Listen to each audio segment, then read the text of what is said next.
when you're looking to follow up, what's a general rule of thumb for how long you should wait before you follow up, or is there one?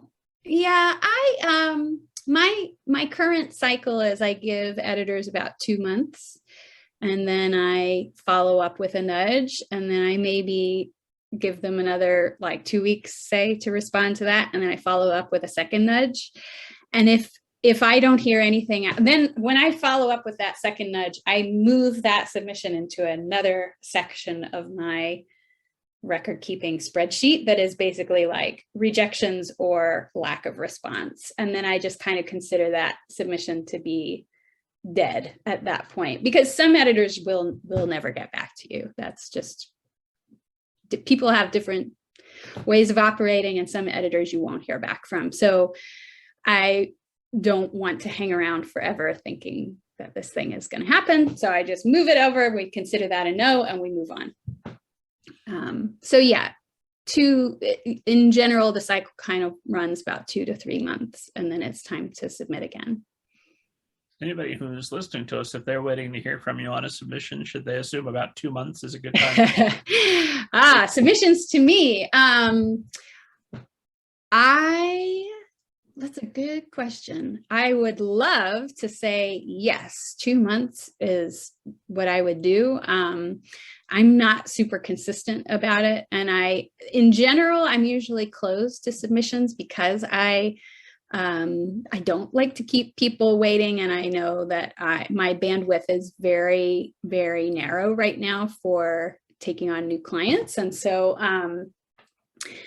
but people who have been to conferences where I've spoken have an invitation to submit. And yeah, I would say 2 months. If they haven't heard from me in 2 months, it's appropriate, certainly appropriate to say, hey, have you read this? And that's a query, or that's if they actually sent pages? Yeah, that would be if they've actually sent pages, yeah. Gotcha. How, now that you are established and you've got your client list, how actively are you looking for new clients? Well, good clients have a way of popping up, even when they're like mushrooms. It's real hard, and especially when you love to read, and when you read something that is really exciting, it's very hard to say no. So I'm always kind of looking for a reason to say no, because my list is pretty full right now. I kind of judge that. I say it goes in waves, really, where I'll have several weeks or a month or so where I feel like I'm just drowning and I'm just struggling to even respond to my current clients in a timely way, or in the way that I would like to anyway. And I just feel like I'm like constantly like this. And in those moments, I mean, I would have to just be absolutely blown away by something new to commit to taking on more work during those moments. But then it's funny, because all of a sudden things will even out, and I'll be like, oh, I'm kind of on top of my to-do list. I wonder what's come in the submission inbox.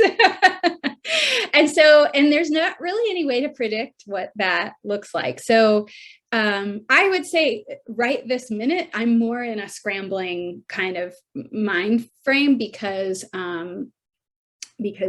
2 weeks ago was my kids' spring break, and we went to the beach for a week. And so I am like, that has a knock-on effect on me for sometimes a month or more after I take a break. I feel like I'm a little bit out of control, and I'm a little bit trying to get back on top of things. And then all of a sudden I'll find myself back on top of things, and I might start poking around in my submissions inbox and see what's in there. So I do take on new clients, but I try not to do it too often. That's my current mode. Well, since you're in that mode right now, I appreciate all the more you're making time to talk with us today. Yeah, no problem. So, I mean, do you check your inbox on a regular basis, or it literally just has to be, I've done everything else that has to be done, now I've got time for this? Yeah, it gets knocked to the lower portion of my list pretty often, because in my mind, if I have if I have an offer that I need to negotiate, or if I have money that's come in that needs to be, allocated, or, the internal paperwork that we do to make sure that people are getting paid their money, or if there's an issue that an author is having currently with an editor that needs me to step in, those to me are things that cannot wait.